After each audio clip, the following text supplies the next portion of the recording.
Hey guys, welcome to today's Coffee and Christ. I hope you're doing well today. I've had 2 cups of coffee, therefore I do not have one because nobody wants to see me with a third. Not a good idea. You should hear the songs he was just singing away earlier. It happens. Oh my. You know, there is this wonderful movie that I really enjoy. And I suspect you've heard of it. You know, dun dun dun dun dun dun dun. You know, Indiana Jones. You know, it's great. And one of my favorites is Quest for the Holy Grail. And there's this wonderful moment in time where Indiana is tasked with a leap of faith. And if you've seen the movie, you know, he's supposed to step out into this gorge that seemingly goes on forever. And lo and behold, spoiler alert, there is an invisible bridge right there that he's able to step on. It kind of reminds me of another little trust fall that we actually call it a trust fall that we do to torture children. I'm pretty sure that's why they designed it, is to torture children. No, you have somebody who you aren't supposed to know standing up behind you. You cross your arms, you close your eyes, and you fall, and just hope that they have not decided to take their new YouTube video of you falling flat on your back. It's just not a good idea. No. The best is when they do it from chairs. You know, you're standing up in a chair. Sure. Anyways, there's this moment in a trust fall. And I suspect Indiana in the movie felt the same way. There's this moment in time where you're crossing the Rubicon, so to speak, and you begin to fall, and there's no way you're going to catch yourself. There's that moment in time when you feel yourself falling, and you flail your arms. Now, there are a couple, and I don't know how they do it. They must have ice water in their veins. A couple of kids who just fall like logs. Shaboom, shaboom. I don't know how they do it. But for the most part, for the rest of us normal human beings, when we fall, we just, we're flailing and everything, because there's that feeling in the pit of your stomach, this loss of control, if you will. Yeah. I don't know about you, but the more that we go through this whole scenario with the pandemic, the more we make our way through 2020, it kind of feels a little bit like that. And I've encountered numerous people who kind of feel that way too.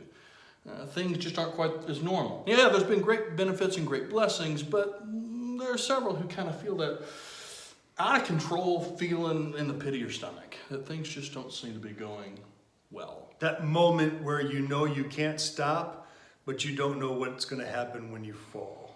Yeah, there's that moment. I think Sir John of the Cross summed it up really well when he called it the darkest night in his book, Dark Night of the Soul. This time when everything just seems to be, you know, you started off excited, we can do this, and there's just kind of this moment where you're not so sure anymore. Yeah. And you have a choice to make as to which path you're going to go down. You know, as we read through the stories of the Bible and these characters of great faith, it's easy to read through and read over them and, hey, we know what's going to happen. Abraham has great faith. Moses has great faith. David has great faith. Everybody has great faith, right? Fast forward to the end. Yeah, exactly. But if we look closely, I get the sense that they too had this feeling in the pit of their stomach of, man, when's this finally going to be over? Whether it's Abraham waiting 25 years to get this promised child, or whether it's Jeremiah there in the midst of this cistern, or Joseph there as he's in this prison, wondering when is he finally going to get out. All these characters who seem to be in this pit, so to speak, and they're faced with a choice. Do they have faith and keep moving forward, or do they not? Because the reality is, true faith, real faith, is hard.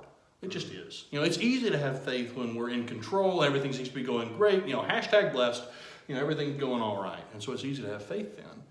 But it seems to be a struggle sometimes to trust that God's going to take care of us, to trust in His promises. Yeah, especially like Indiana Jones, where you have to trust that there will be a place to land with your next step. You just don't know where that next step is going to land, but you have to have the faith enough to take the step.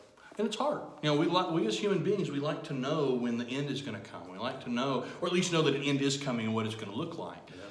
But having faith in God means not always knowing what the end's going to look like. And perhaps it's helpful as we try and have that faith to think in terms of, you know, the next step, if you will. That we don't know exactly what everything's going to look like way out there in the future, but we know the next right thing to do. Maybe that helps us to hold on to our faith and trust that He's going to take care of us. Because There is a point at which the idea of a trust fall in the illustration of Indiana Jones begins to break down when it comes to faith. And that is that Indiana Jones had absolutely no reason why he should believe that there was a bridge right there. Right. Those who are doing trust falls, there's no reason you should believe that this guy behind you is going to catch you. Would you catch me? It depends. Most of the time, probably. Okay. There's no way that you should be able to expect that that stranger is going to catch you.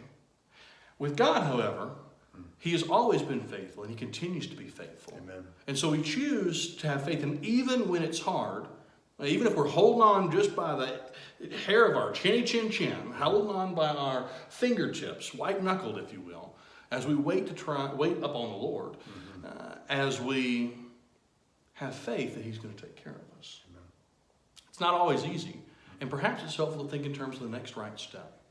But God has promised that those who wait upon Him, that He will take care of them. He will give them the strength to continue to move forward.